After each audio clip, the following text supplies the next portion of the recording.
So as you may hear in the background, peeping TV Tokyo right about now.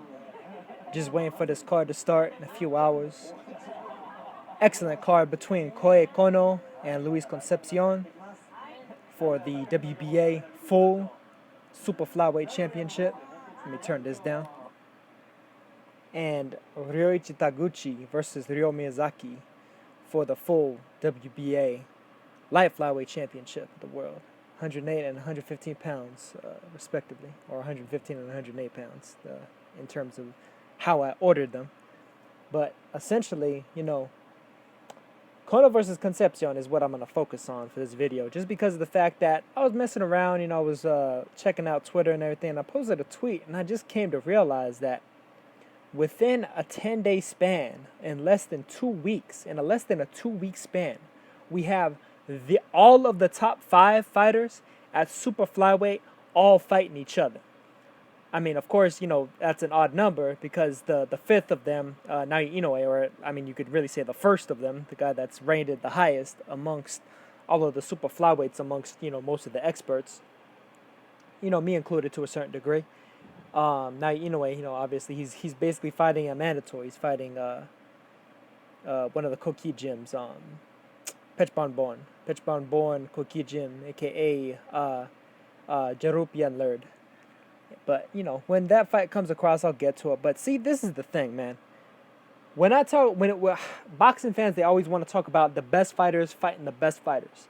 The reason why I watch the lower weight classes, the reason why I rate some of these guys so highly, is because consistently,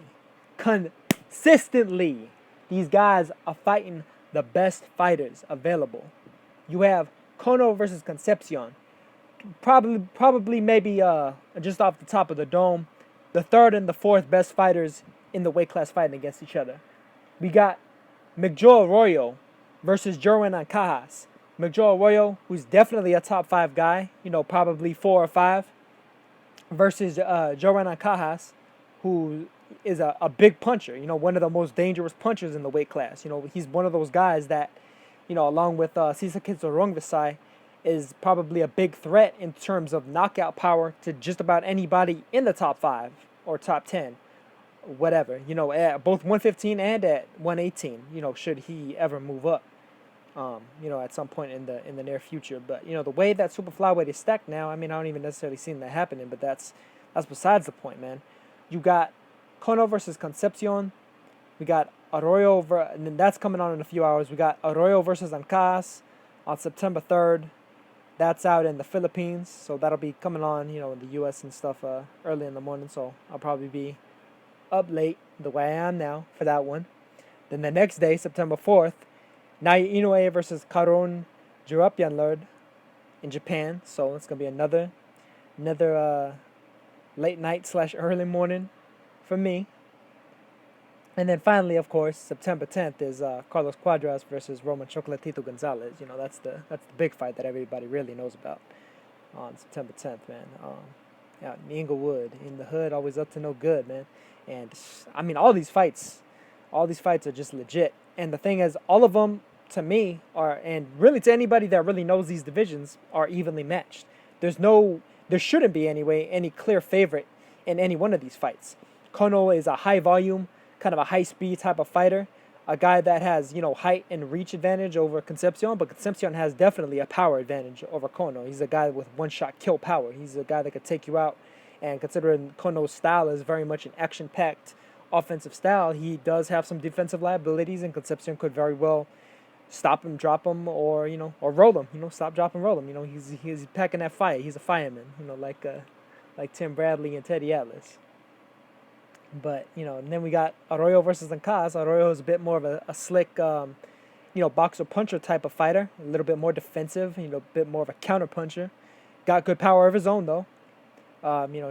Showed that against Tyson Marquez when he knocked him out.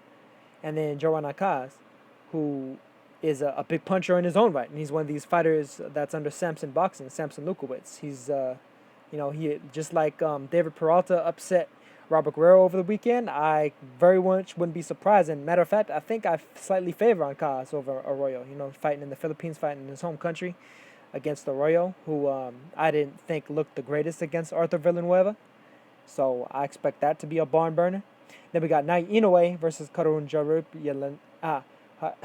Jarupian and I mean, this is more of a stay busy fight, a mandatory fight.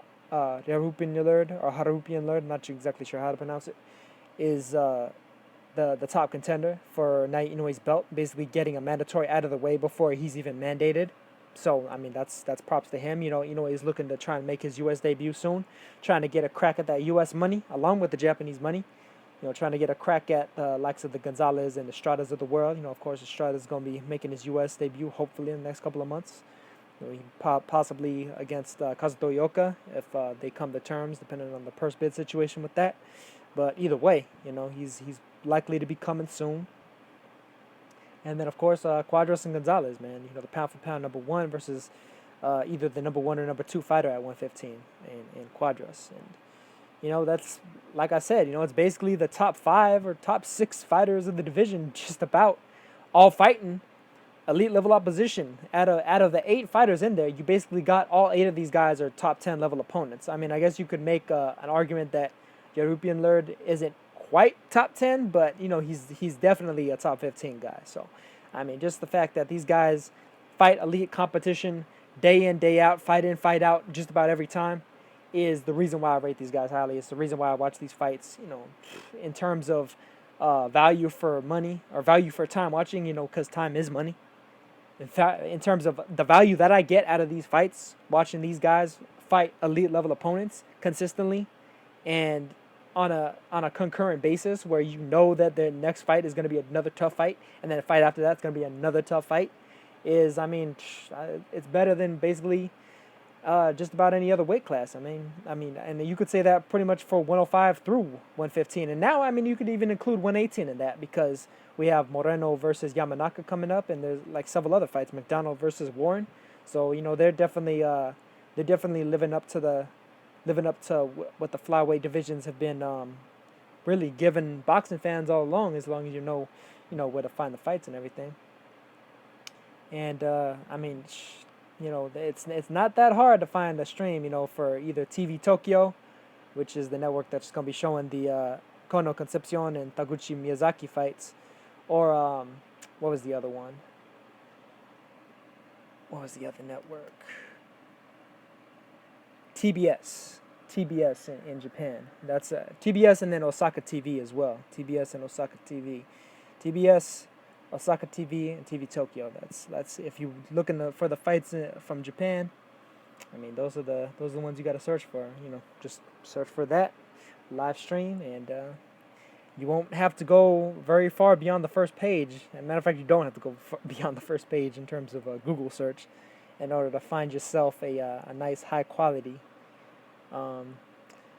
visualization of the fight and what's going to happen. So that's just my tip for all y'all out there that want to get a little bit into what I'm talking about. And I mean, of course, I'll always post links, you know, after the fights happen in my post-fight reviews whenever I manage to come across the links. But that's just what it is, man. You know, so when people ask me why I have Naoya Inoue rated above Golovkin and Andre Ward and Rigondeaux and Canelo, that's the reason. You know what I mean? He dominated at 108, went up to 115, and destroyed the number one guy there in 2 rounds. You know what I mean? Did something that even Donaire couldn't do. And Donaire himself was a guy that, I mean, I didn't rate him top 5 pound for pound back a few years ago, but a lot of people did. So let's be consistent. And I'm all about consistency. You know, Inoue's up there. Cuadras, should he defeat Gonzalez, is definitely breaking into my top 10, if not top 5. I mean, depending on who else and how I decide to structure it. You know, given a deep analysis, deep, you know, thought-provoking analysis, because I'm always the type to challenge my own opinions as well. You know, the fact of the matter is, this stuff isn't concrete. It's always ever-changing, ever-evolving. It's fluid, man. It's fluid. Just like fighters are fluid in the ring, you got to be fluid with regards to the transitions, because, you know, every day isn't the same, every year isn't the same. Fighters rise, fighters fall, and, you know, things change depending on what's going on. This isn't a video game. You know what I mean? You don't just program in, and you know that Shang Tsung is gonna beat down Kitana. You know what I mean? You don't necessarily know all the time that Ryu and Ken are gonna necessarily always defeat Dan Hibiki or Sean Matsuda. You know what I mean? That's for the Street Fighter Mortal Kombat heads out there. But it is what it is. 115 is the livest division on the map right now. I don't give a fuck what anybody says. Lightweight, you know what I mean? Light middleweight, welterweight, all them divisions, man. These guys ain't even fighting each other. If you want to talk about elite fighters fighting elite fighters, pound for pound fighters fighting pound for pound level opposition, high skill level with multi-dimensional talents in the ring. You gotta rock with some of these flyweights, man. Some of these flyweights, some of these light flyweights, some of these super flyweights.